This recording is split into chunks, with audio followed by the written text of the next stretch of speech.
This is Keith Ward with Visual Studio Magazine, and joining me now at Visual Studio Live is one of our speakers, Brian Noyes. Brian, welcome. Thank you. Glad to be here. So, tell me a little bit about what sessions you're presenting this week. I've got two sessions this week. One this afternoon on demystifying the Microsoft UI technology stack, which is probably an overambitious title, but try to provide some clarity around the current UI technologies and when to choose which. And then tomorrow I've got one on extending XAML, so on building extensible XAML apps, specifically WPF and Silverlight. All right, so let's talk a little bit then about the UI technology and the stack, and drill into that a little bit. As you said, that's a kind of a big title. If you had to boil it down to the essential items that you discuss, tell us what you would what you're talking about. Sure. Basically, I kind of start off by enumerating all the choices there, and it's, it barely fits on a slide. Mm-hmm. It used to be in the Microsoft world, it was kind of one or the other. It was like Windows Forms or it was ASP.NET. But now you've got all these different variants of all those things. Just in ASP.NET, you've got web forms, MVC, ASP.NET web pages. On the desktop side, you've got WinForms is still kind of out there and lingering, WPF, Silverlight, now the WinRT stack for building Windows Store apps. So it's basically, I go through, kind of enumerate all those, talk about when you might choose one over the other. Okay. So do you find that there is confusion among developers who often don't see themselves as designers about what to do? Absolutely, yeah. I mean, and that's actually one of the biggest barriers to moving to the newer technologies. Even with WPF and Silverlight, I've seen this for years, that people would move into those technologies and they would think that basically they're going to go about designing their apps exactly how they always have. And it was more so on the Silverlight side than the WPF side. WPF, you could kind of get away with building an app that looked exactly like a Windows Forms app. You were just using a newer technology stack for it. But Silverlight, you started to get into more of a navigational paradigm, which is really what we see in Windows Store apps today.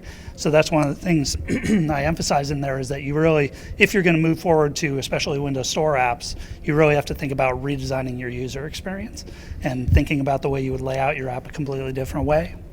And so what are the primary concerns moving from a more traditional WinForms, WPF app then to a Windows Store, WinRT, Windows 8? If you had to boil it down to a couple of key factors, what are the most important things making the transition from one UI design to another?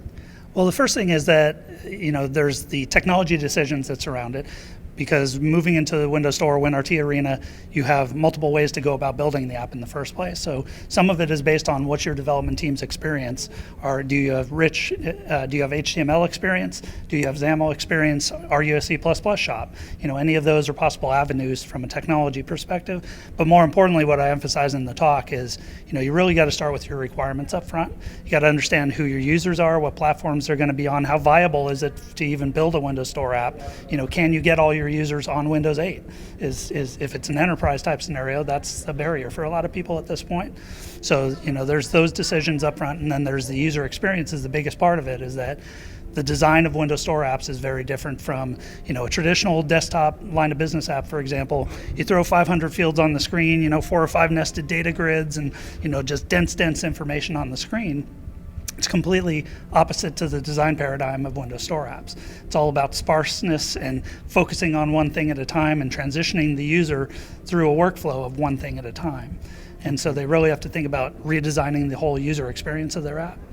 Not only the UI, but the experience that the user has, because now you've added touch, right? Absolutely, yeah. And that's one of those primary factors that need to be considered up front, is designing it from the beginning with touch in mind, and making sure that you're not putting little fine-grained controls on there that no one can get a fat finger on.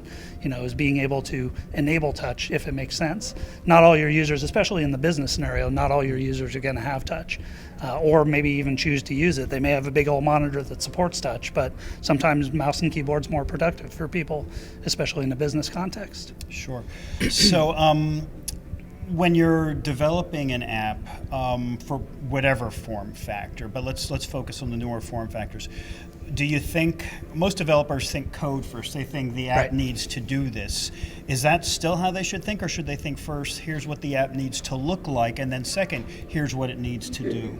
Definitely here's what it needs to look. Someone needs to be filling that role. And that's something I see a lot in consulting, is that, a lot of business development teams have gotten away for years with just developers, a team of 4, 5, 6 developers, no one who's really designated as an architect up front, and definitely no designer involvement. Moving into the Windows Store arena, and this has been true for a number of years now, and growing in web application development, that in web apps it's been more important to have design involvement, better aesthetics, picking the right colors, better fonts, and all that, especially if it's going to be a public presence kind of website. But for example, I'm working on a web app for a customer right now that is just as plain and boring as possible, and they could care less because it's, they've got a small number of users focused on an administrative task, and there's no need for it to be pretty.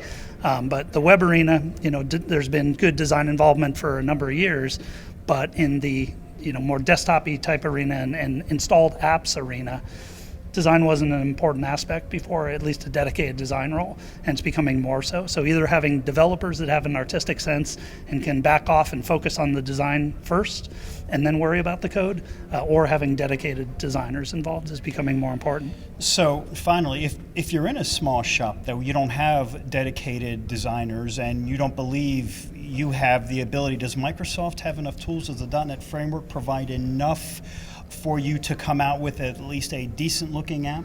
Yeah, I mean, the templates out of the box with Visual Studio at least give you the basic layout and some of the styling aspects that you can at least look like most other Windows Store apps out there.